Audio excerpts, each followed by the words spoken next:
नमस्कार। आज की इस वीडियो में हम जल संसाधनों का उपयोग, प्रमुख जल प्रदूषक और जल प्रदूषण के स्रोतों का विस्तृत अध्ययन करेंगे। जल संसाधनों का उपयोग। हम जानते हैं कि जल संसाधन हमारे लिए कितने महत्वपूर्ण हैं और मनुष्य के विभिन्न क्षेत्रों में, मानव के विभिन्न क्षेत्रों में इसका उपयोग पीने से लेकर औद्योगिक क्रियाओं में लिए लिया जाता है। जल को मानवीय उपयोग के लिए विभिन्न माध्यमों से भिन्न भिन्न उपयोगों में लेते हैं, जो निम्न है। घरेलू उपयोग, जिसमें आप जितनी भी घरेलू एक्टिविटी, स्नान से लेकर खाना बनाना सारी आती हैं।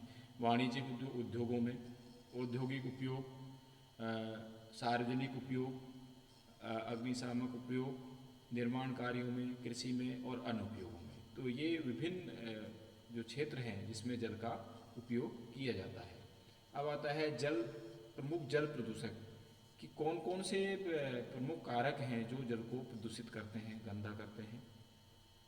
जल का प्रदूषण विविध स्रोतों से उत्पन्न प्राकृतिक और मानवीय तत्वों से होता है। इन प्रदूषकों की भौतिक एवं रासायनिक विशेषताएं भिन्न भिन्न होती हैं। इनमें से कुछ पूर्णतः घुल जाते हैं जबकि कुछ अघुलनशील होते हैं। कुछ प्रदूषक जल का रंग बदलते हैं तो कुछ स्वाद बदलते हैं। ये सभी प्रदूषक जल की प्राकृतिक गुणवत्ता को हानि पहुंचाते हैं। जल प्रदूषकों को इनके भौतिक और रासायनिक गुणों के आधार पर दो भागों में बांटा जा सकता है। प्रदूषक भौतिक और रासायनिक। भौतिक प्रदूषक कीचड़, तेल, गंध, सूक्ष्मकण, जीवांश, कीटाणु, रंग आदि। रासायनिक प्रदूषक इसमें chloride, sulphide, carbonate, ammonia, nitrogen, कीटनाशी दवा, रोगनाशी, शाकनाशी, कृत्रिम रसायन, पारा, नमक, रेडियोधर्मी तत्व आदि। तो एक भौतिक जो नजर आते हैं और जो दूसरे रासायनिक जिसको हम घुलनशील जो इसमें अंदर समाहित होते हैं। स्रोत के आधार पर कि कहाँ से वो प्राप्त कर रहा है, प्रदूषक कहाँ से आ रहा है। स्रोत के आधार पर प्रदूषक को चार भागों में विभक्त किया जा सकता है। नंबर एक, औद्योगिक प्रदूषक जो उद्योगों से निस्रावित होते हैं। औद्योगिक अपशिष्ट, रासायनिक तत्व, chloride, sulphide, carbonate, ammonia, nitrates, गंदा जल, भारी धात्विक पदार्थ, पारा, सीसा, जस्ता, तांबा, आणविक कचरा आदि। तो ये इंडस्ट्रियल पोल्यूटेंट हुए। दूसरा है कृषि जल प्रदूषक। इसमें कीटनाशी दवा जो खेती में काम में ले जाती है, रासायनिक उर्वरक जो खेती में काम में ले जाते हैं, शाकनाशी जो फसल क्या नाम से आपका खरपतनाशी होता है जिसको खेती में काम लेते हैं। तीसरा है नगरीय प्रदूषक जो नगरीकरण के कारण वहाँ से उत्सर्जित होते हैं। वाहनों से उत्सर्जित पदार्थ, गंदा जल, मलमूत्र, कचरा, मृत शरीर, शव, कपड़े धोने आदि अपवाचक, ये नगरीय प्रदूषक हैं। और फोर्थ है प्राकृतिक प्रदूषक, ज्वालामुखी से निकला पदार्थ, अपरदन, अवसाद, विघटित जैविक सामग्री। और विघलनशीलता के आधार पर जो घुलने वाले और नए घुलने वाले, एक विघलित होने वाले प्रदूषक और दूसरे विघलित नहीं होने वाले जो जल में घुलते नहीं है।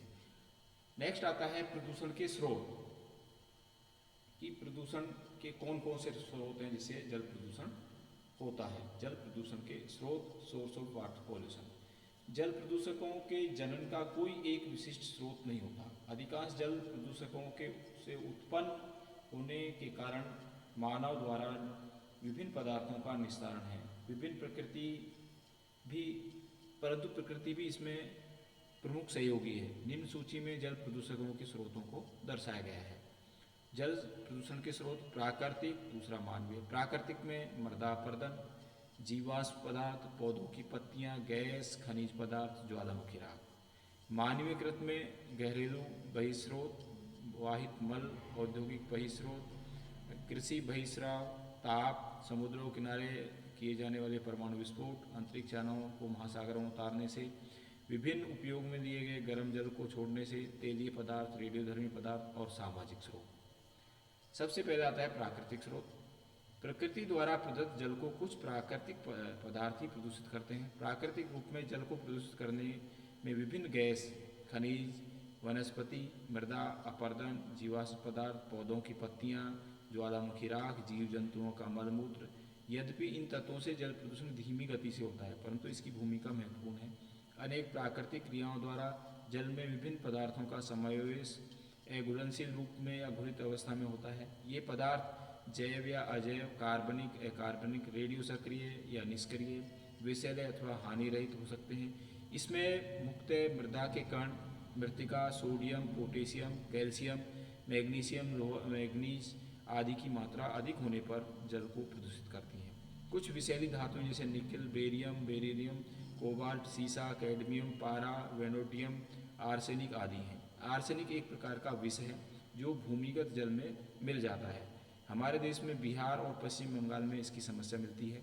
इन तत्वों में अनुकूलतम अनुपात के अनुसार पारा 0.1 मिलीग्राम, सीसा 0.01 से लेकर 0.05 मिलीग्राम पर लीटर, कैडमियम 1 से लेकर 10 मिलीग्राम पर लीटर तक साधारण सामान्य रहता है। जल में इन तत्वों की मात्रा में वृद्धि होने पर जल को प्रदूषित व हानिकारक बना देता है। जल प्रदूषण प्राकृतिक स्रोतों के द्वारा कभी धीमी प्रक्रिया के रूप में तो कभी आकस्मिक कारणों से होता है। ज्वालामुखी द्वारा प्रदूषण होना एक आकस्मिक प्रक्रिया है। ज्वालामुखी उद्गार से निकली राख, धूल आदि वर्षा के साथ प्रवाहित होकर जल में मिल जाती है। यह वायुमंडल में उड़कर जाने वाली राख, धूल, गैसों के साथ समय पानी के साथ मिलकर जमीन पर आ जाती है, जो वनस्पति के लिए हानिकारक होती है। वर्षा का पानी जिन स्थानों पर संग्रहित होते हैं वहाँ भूमि में स्थित खनिज पदार्थ तथा अन्य धातुएं जल में मिल जाती हैं। वर्षा काल में नदियों, तालाबों आदि के जल में मृदा अपरदन के द्वारा मृदा के कणों के मिलने से जल अत्यधिक मटमैला हो जाता है, परंतु कुछ समय पश्चात मृदा के कणों में तली में जमने से स्वतः ही ठीक हो जाता है। मृदा के जल में मिलने के साथ जल का रंग, स्वाद, गुणवत्ता में परिवर्तन आ जाता है तथा मृदा कणों में तली में जमने से तालाब में झीलों की भराव क्षमता कम हो जाती है। पौधे एवं जंतुओं के विघटन तथा वियोजन के कारण, जीव जंतुओं के मलमूत्र के कारण, मृत पादप जंतुओं के कारण भी जल प्रदूषित होता है। जल में उत्पन्न होने वाली वनस्पति मात्रा अधिक होने के कारण भी जलीय पारिस्थिति प्रभावित होती है। तो ये प्राकृतिक स्रोत थे जिनके कारण इनकी हमारा जल प्रदूषित होता है। नेक्स्ट आता है मानवीय स्रोत, जो मानव निर्मित है। यद्यपि कभी कभी जल प्रदूषण के मानवीय स्रोत प्राकृतिक कारणों में इस प्रकार मिले होते हैं कि स्पष्ट दोनों एक दूसरे से अलग नहीं कर सकते। उदाहरण के लिए फ्लोराइड एक प्राकृतिक जल प्रदूषक है, परंतु सिरेमिक उद्योग, फास्फेट उर्वरक संयंत्र, एल्युमिनियम के कारखाने जैसी औद्योगिक इकाइयों द्वारा भी निकलता है, तो ये मानवीय स्रोत में भी आ जाता है। इस प्रकार मानवीय स्रोत में कुछ ऐसे प्रदूषक भी हो सकते हैं जो किसी न किसी रूप में प्राकृतिक स्रोत से भी जुड़े हों। वर्तमान में पूरे विश्व में आर्थिक विकास तथा औद्योगिकरण की बढ़ती स्पर्धा से जल प्रदूषण एक अंतर्राष्ट्रीय समस्या बन गई है।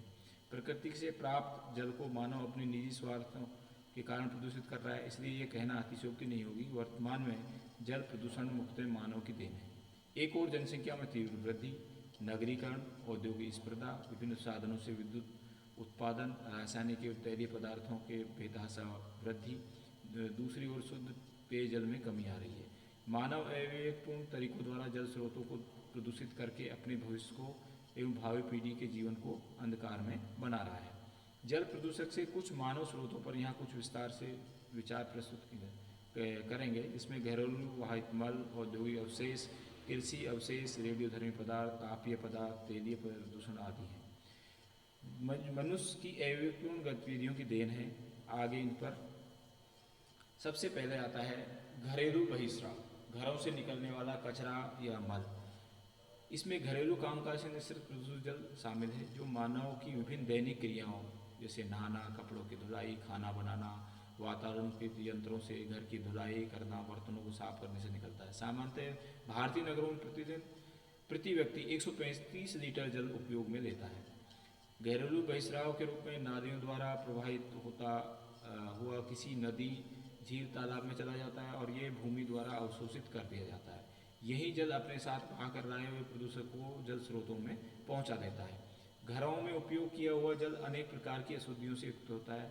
इस जल में नहाने, कपड़े धोने वाले साबुन, अपमार्जक, सड़ी गली सब्जी, फल, बर्तन साफ करने के पाउडर, कीटनाशक रसायन, फिनाइल, डिटॉल, डीडीटी, घर का कूड़ा करकट, कागज, प्लास्टिक की थैलियाँ, बचा भोजन, प्रयोग कॉस्मेटिक, अनुपयोगी कपड़े, राख, रोगी के उपचार में ली गई रुई, कपड़े की पट्टी, बची हुई दवाइयाँ, मरे हुए कीड़े मकोड़े जैसे चींटा, कॉकरोच आदि पदार्थ जल स्रोतों में पहुंचकर जल को प्रदूषित करने के प्रमुख मानवीय स्रोत बनते हैं।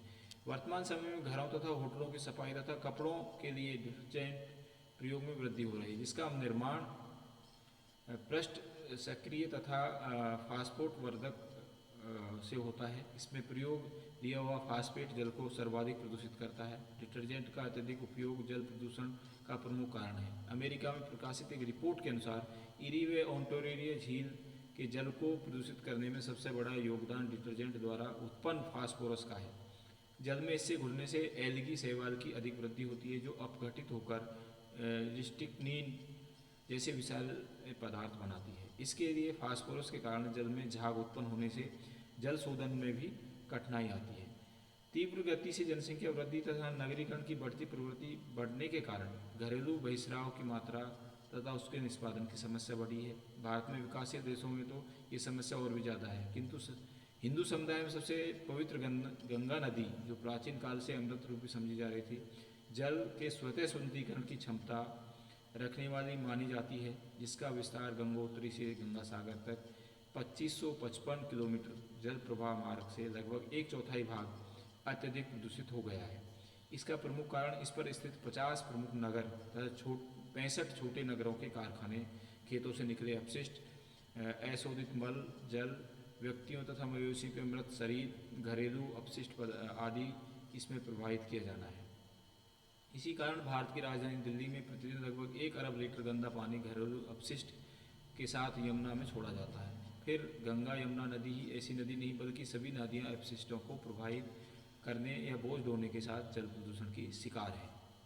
अपशिष्ट पदार्थों को नदियों में बहाने के साथ अन्य पदार्थों पर भी अन्य स्थानों पर भी डाल दिया जाता है, जो किसी न किसी रूप में जल से संपर्क में आकर जल प्रदूषित करता है। वर्तमान में प्लास्टिक के अत्यधिक उपयोग बढ़ने से समस्या बढ़ी है, जो न तो पानी में गलती है न सड़ती है। इसका निस्तारण कठिन हो जाता है। इसके उपयोग में लेने के बाद इसको पानी के साथ बहा दिया जाता है।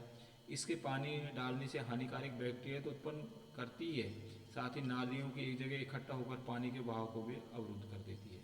अमेरिका सहित अन्य विकसित देशों ने प्लास्टिक के पुनः प्रयोग तथा निस्तारण के हल की तकनीकी विकसित कर दी है, परंतु भारत जैसे विकासशील देशों अविकसित देशों में अभी इसकी समस्या बनी हुई है।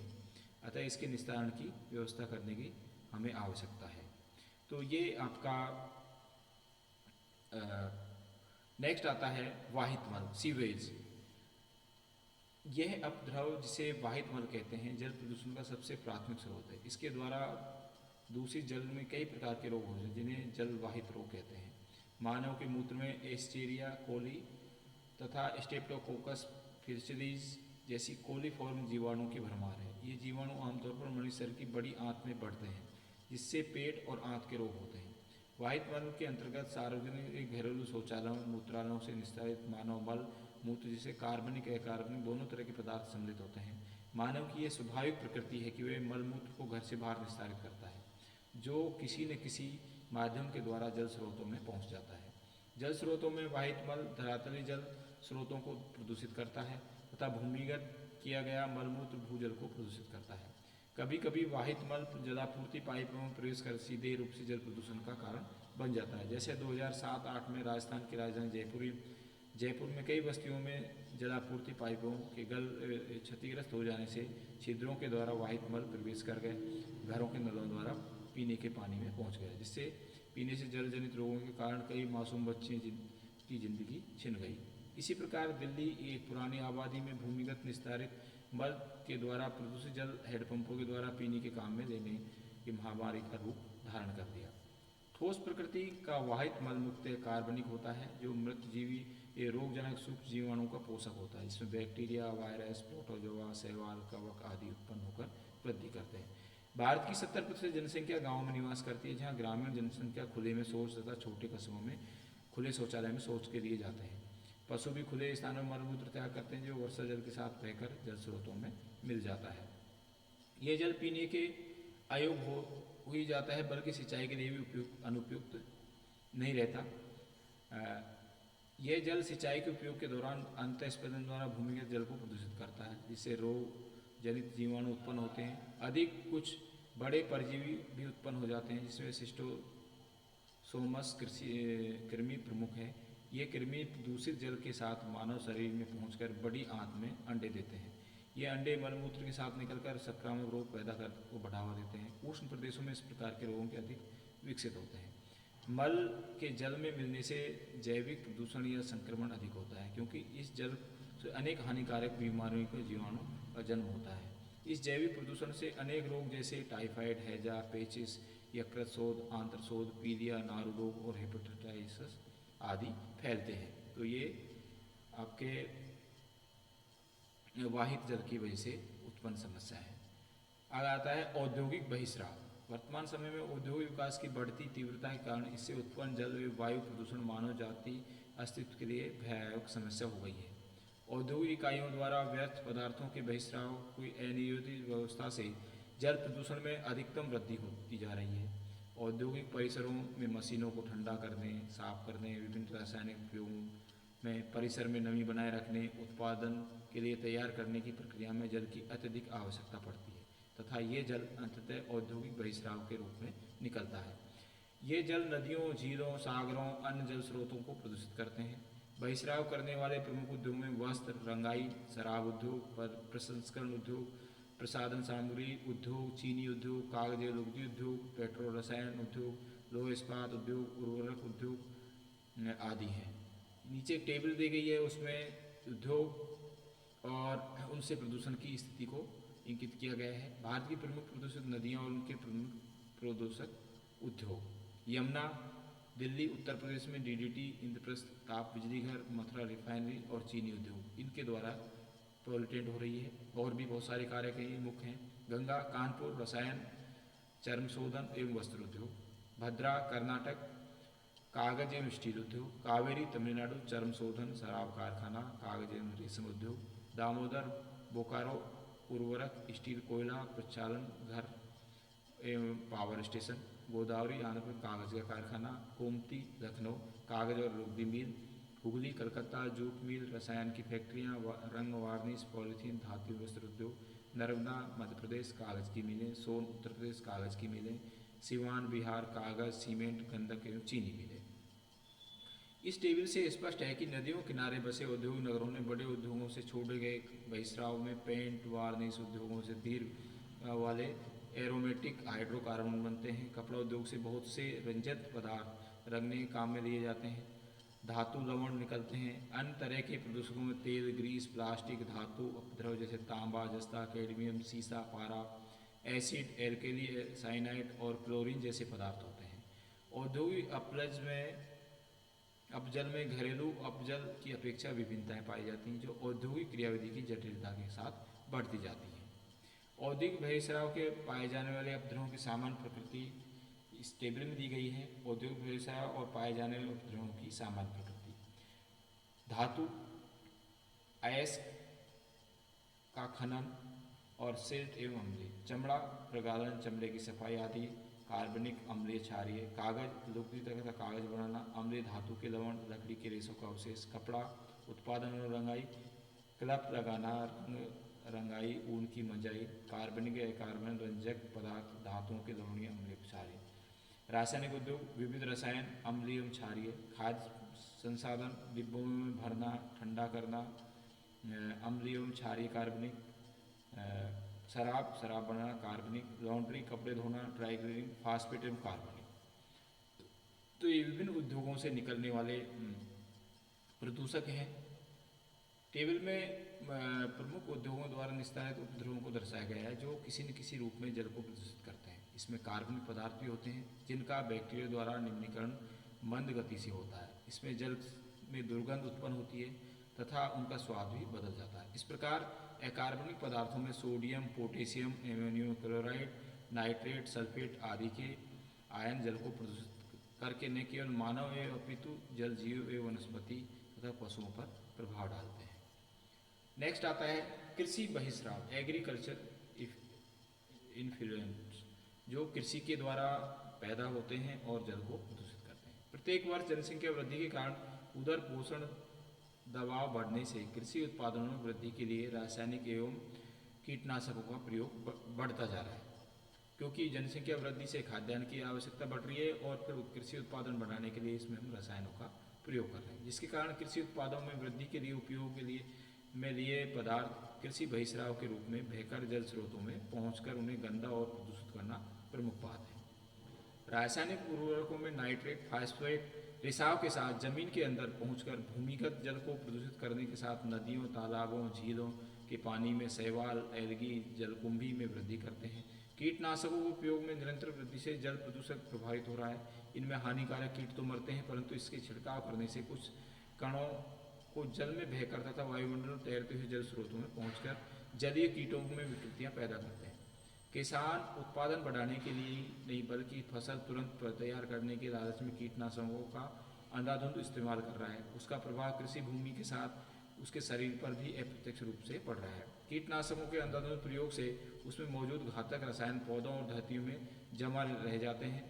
धरती में जमे रसायन मृदा के क्षरण द्वारा पानी में बहकर जल स्रोतों में पहुंच जाते हैं तथा अनाज, फल, सब्जियों के जरिए मानव शरीर में पहुंचकर व्यक्ति को प्रतिरोधक क्षमता घटा देते हैं, जिससे व्यक्ति कई तरह की बीमारियों से अपनी रक्षा नहीं कर पाता। यही नहीं, रसायन खेती अन्य वनस्पतियों के लिए भी जरूरी कीटों को मार देते हैं। कीटनाशी पदार्थों के 5 प्रकार के रसायनों का उपयोग किया जाता है: सूक्ष्म कीटनाशी, कृमिनाशी, तीक्ष्ण दंतनाशी, खरपतवारनाशी और फफूंदीनाशी।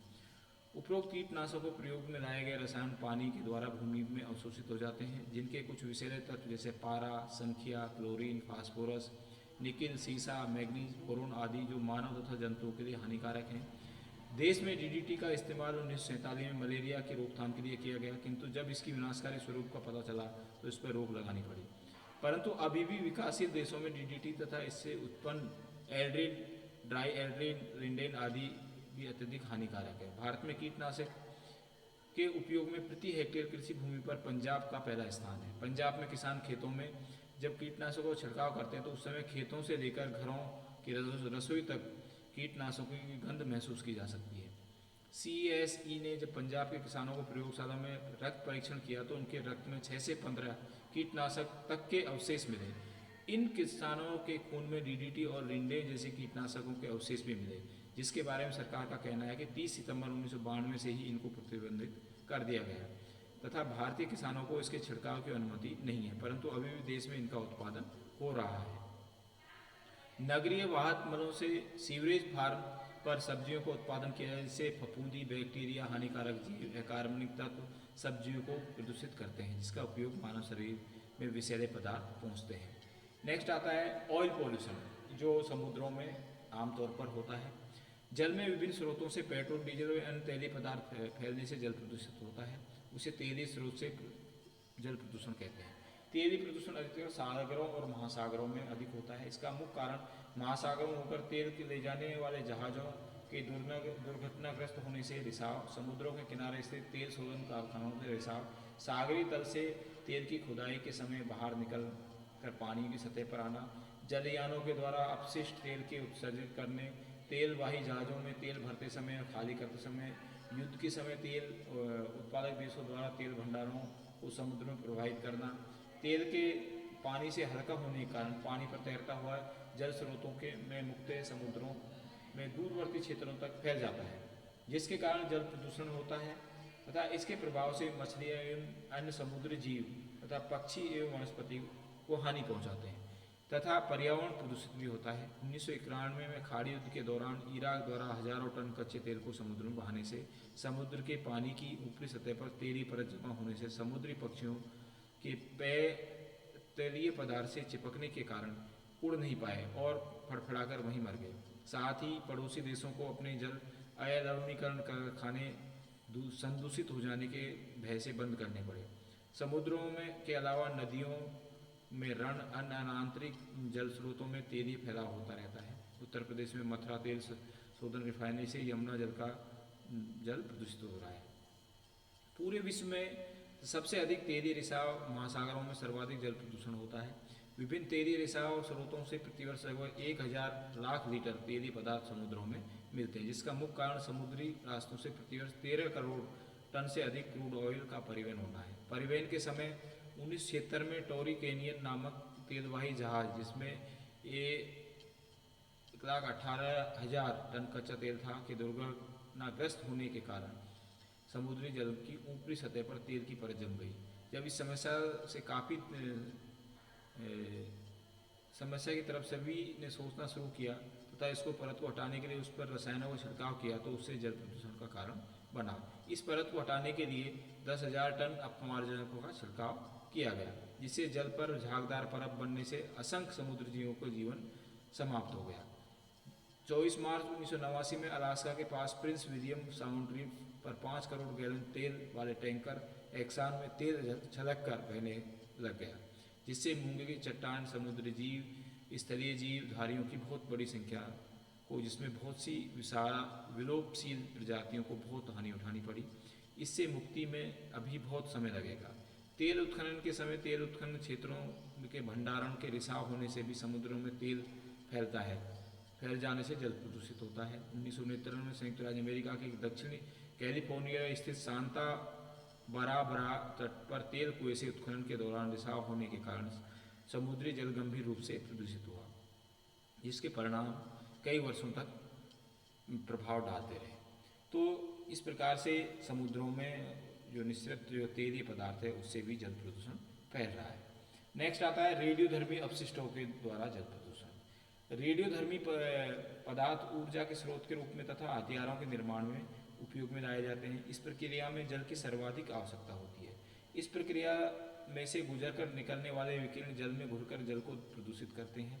रेडियो एक्टिव पदार्थ सदैव विखंडन की प्रक्रिया से गुजरते हैं तथा इसके अवशिष्ट पदार्थ भी कम या अधिक रेडियो एक्टिव होते हैं, जिसका संपूर्ण रूप से निस्तारण नहीं होने की वजह से अधिकांश को जलीय स्रोतों में बहा दिया जाता है, जिससे जल प्रदूषण होता है तथा कुछ भाग दुर्घटनाग्रस्त हो जाते हैं तथा फिर डूब जाते हैं। समुद्रों में परमाणु परीक्षण से विखंडित हुए पदार्थ जल्दी समाप्त नहीं होकर हजारों वर्षों के लंबे समय तक बने रहते हैं। यदि इसी प्रकार ये मानव शरीर में प्रवेश कर जाते हैं और भयंकर हानि पहुंचाते हैं। भूमिगत परमाणु परीक्षणों से निकली रेडियो एक्टिविटी भी धीरे धीरे भूजल तक पहुंचने से भूगर्भिक जल को प्रदूषित करते हैं। यद्यपि प्लूटोनियम जल में अघुलनशील है, किंतु ट्रिटियम जल में हाइड्रोजन को कम करके जीवों को अत्यधिक हानि पहुंचाते हैं। रेडियोधर्मी पदार्थों के कण जब जीव एवं मानव के शरीर में प्रवेश कर जाते हैं तो भोजन चक्र का हिस्सा बनकर नुकसान पहुंचाते हैं। इसमें एक अवशिष्ट स्टॉन्सियंस 19 है जो नाभिकीय प्रक्रिया में वायुमंडल में छोड़े गए रेडियोधर्मी पदार्थों के साथ मिलकर भूमि और जल सतह पर आ जाते हैं। कुछ रेडियोधर्मी जैसे radio iodine, caesium 137, carbon 14, cerium 144, zinc 65, iron 62, cobalt 60 आदि भोजन चक्र से शरीर में पहुंचकर हानि पहुंचाते हैं। नेक्स्ट आता है धात्विक और अधात्विक खनन। समुद्र सतहों से विभिन्न खनिजों के उत्खनन से निकलने वाले पदार्थ जल में मिलकर प्रदूषण का कारण बनते हैं। खनिजों के बारीक कण अपशिष्ट पदार्थ जल के साथ बहकर जल स्रोतों में पहुंच जाते हैं और जल को प्रदूषित करने के साथ उसमें अवसाद सिल्ट जमा करते हैं। सागरों महासागरों के कुछ देश धात्विक पदार्थों के खनन की योजना बना रहे हैं। ये धात्विक पदार्थ आलू के आकार के पिंड हैं जो समुद्र तलों से 5000 मीटर की गहराई पर है। इसमें 30 से 40% मैग्नीज और थोड़ी मात्रा में निकेल, कोबाल्ट जैसे महत्वपूर्ण व्यावसायिक धातु हैं। इनको निकालने में एक प्रमुख सुझाव के अंतर्गत बड़े बड़े वैक्यूम किरणों के द्वारा समुद्र तल में खींचकर पाइपों के द्वारा खनन स्थान से नज़दीक जहाज तक पहुंचा दिया जाता है। लेकिन इस प्रक्रिया में समुद्र के गहरे परतों खोदने, इसमें उपस्थित अवसादों को महन कण में मिलने वाले समुद्र जीवों से मिल्क और फिल्टर करने में अंगों को घोट देते हैं। इस खनन प्रक्रिया में काम आने वाले खनन जहाज़ों, तैरते प्लेटफॉर्मों और द्वीपों पर स्थित इकाइयों को द्वारा विसर्जित अवसाद भी समुद्र की सतह की जल को प्रदूषित करता है। नेक्स्ट है थर्मल पॉल्यूशन। बाहरी तत्वों के समावेश से जल स्रोतों में जल का तापमान इतना अधिक बढ़ जाता है कि मानव, जल, जीव, वनस्पति के लिए नुकसानदेह हो जाता है। उसे तापीय प्रदूषण कहते हैं। जल स्रोतों के जल के तापमान बढ़ने वाले स्रोतों में समुद्र में किए जाने वाले परमाणु विस्फोट, विभिन्न उद्योगों में निश्चित गर्म जल, विभिन्न रिएक्टरों के अतितापन निवारण, परमाणु शक्ति चलित विद्युत उत्पादन संयंत्रों तथा कभी कभी आकस्मिक रूप से भी अंतरिक्ष यानों के समुद्रों में उतरना है। समुद्रों में किए जाने वाले परमाणु परीक्षण के दौरान इनके विस्फोट से समुद्र तटीय जल का तापमान बढ़ जाता है, जो समुद्री जीवों के लिए खतरा बन जाता है। प्रशांत महासागर में सर्वाधिक परमाणु परीक्षण किए जाते हैं, जिसके कारण ये महासागर तापीय प्रदूषण से सर्वाधिक प्रभावित हुआ है।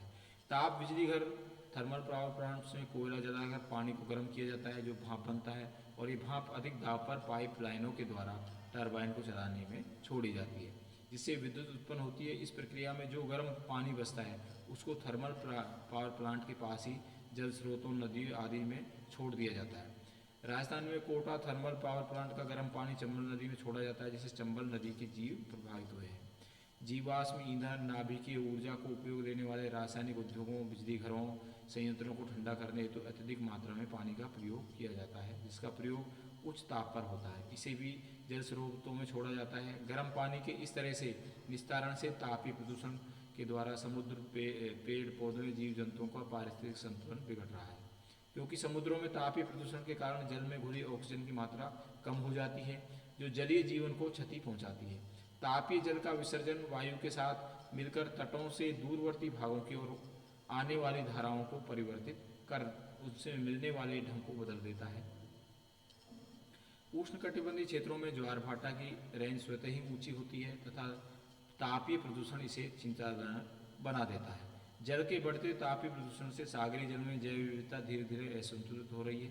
साथ ही स्थलीय जल स्रोतों में मछलियाँ, जल जीव, जलीय वनस्पति के विनाश के साथ ही जल की गुणवत्ता भी प्रभावित हो रही है। तो इस प्रकार से तापीय प्रदूषण भी जल को प्रदूषित कर रहा है। नेक्स्ट है सामाजिक स्रोत, सोशल सोर्सेज।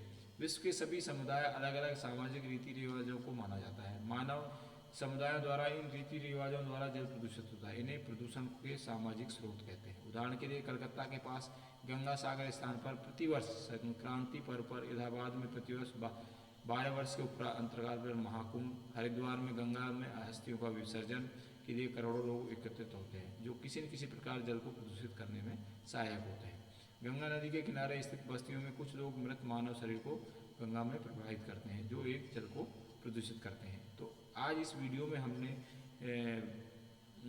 आपको जल के प्रदूषण के स्रोत, चाहे सामाजिक हैं चाहे प्राकृतिक हैं, उनको विस्तृत अध्ययन किया। अगले वीडियो में हम इसके उपाय या और प्रभावों का अध्ययन करेंगे। जल प्रदूषण के क्या प्रभाव हैं और इसको किस प्रकार से रोका जा सकता है। इस वीडियो में इतना ही। That's all, thank you.